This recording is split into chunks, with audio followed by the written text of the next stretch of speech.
What's up YouTube, Capital G here. Got a very interesting duel for you guys to check out, showing off this very kind of unique and I guess kind of strange build of Heraldic Beast that also embraces Time Thieves. We know that both of these archetypes are getting support in Ignition Assault, and they actually kind of work together because the new Heraldic Beast like spell card, once you activate it, you are locked in into like machine monsters and psychics from the extra deck. However, the Time Thief monsters just happen to be psychic. So people pointed out, Cap, you can summon things like Time Thief Redoer, and that will be a card that hits the field a lot in this duel because this guy at the top is running Time Thief, Predaplant. I don't know what the hell this deck is at the top. You can take it with a grain of salt. He's running 60 cards. Just yeah, don't take the deck at the top seriously. It's really about the deck at the bottom. At least he opened Regulator, which generally is like your counter trap plus your redoer all in one card. It's an incredibly strong opening. You can negate one of your opponent's spells, traps, take the monster, or take the card you negated as material. It's very strong. Anyways, he is going to go ahead and activate that brand new the Heraldic or the Heraldry charge. That gets him into an instant redoer. Not bad. So he says, I see your redoer and I'm gonna raise you I'm gonna raise you a redoer. So that's pretty nice. Redoer, obviously a card that can get itself off the field immediately.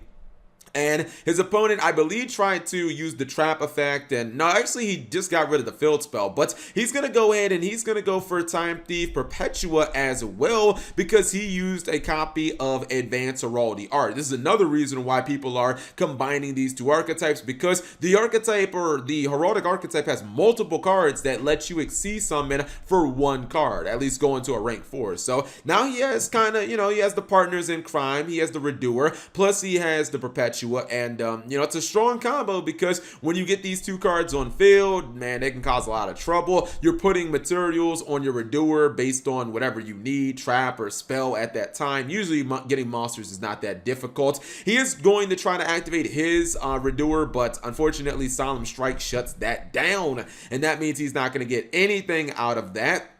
Now his opponent can just kind of, you know, do the work on him. He's going to go ahead and spin back the monster he had on field. Gets two more monsters on top of that. We might need to see a Link Summon at this point if he does want to open up some more extra monster zones. So he does do that, in fact. Psyframe Lambda, obviously a psychic monster. And he can still go into his actual, like, an archetype Pixie monsters as well. So that's not bad. He's going to summon Perpetua back from the graveyard. People need to realize that the Heraldic archetype, they have a monster reborn for psychic monsters. That means that you can bring like Redoer back from your graveyard if it just happens to die. Perpetua, same thing. He is going to summon Megaclops. You guys know how I feel about this card. It's just Megaclops is amazing, man. It cannot be affected by other monster effects unless they're Exceed monsters. So it's highly unlikely that your opponent will be able to go into an Exceed monster to out this thing unless they're running like, I don't know, Castel or something like that. He's running generator cards as well. Don't ask me why. He is going to summon one of the ones that does have the,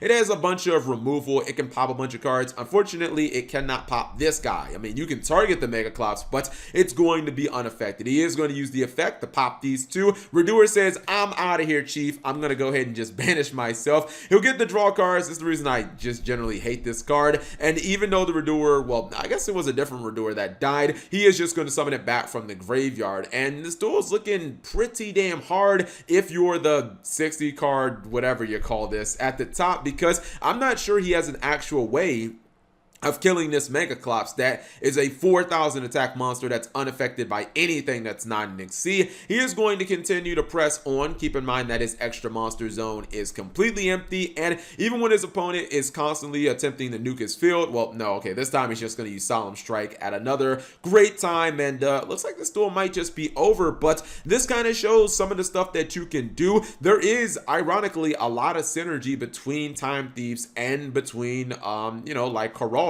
And even though like some of the Heraldic Exceed monsters are really not that good, you can just go into like the Time Thief cards, and Time Thieves have gotten a bunch of support. Lastly, he is going to use the Megaclops effect His opponent had, I want to say that that was that a Fire King Yaksha on field? It was let me see, I think it was a Fire King. It was a Fire King Yaksha. But dude, Megaclops being able to just Monster Reborn one of your Xyz monsters and take one of your opponent's monsters and put it under that monster as a material, just way too strong. His opponent could not even hope to grind with this, let alone that his deck was random as hell and no one knows what the hell its win condition was outside of its pilot. But yeah, just a nice little display of what these two archetypes can do together. Anyways, hopefully you guys enjoyed that short duel. If you did, give the video a thumbs up. Thank you guys for watching. As always, subscribe if you have not already and turn on that notification bell for daily videos. And actually, here's a quick peek at what the deck looks like on paper.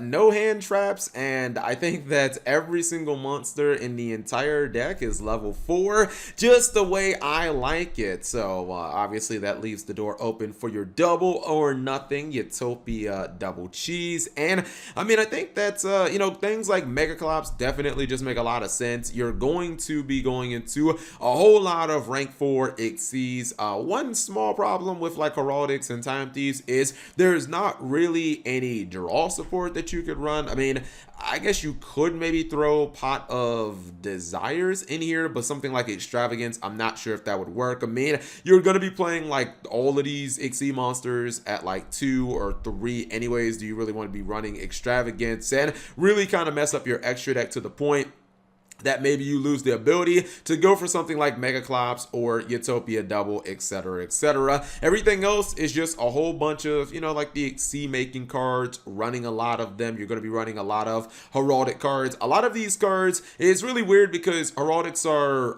like some of their cards are hard once per turns, and then a lot of their cards are not hard once per turn. So it is kind of nice that you do have the ability to use a lot of these cards multiple times. Like this is a prime example.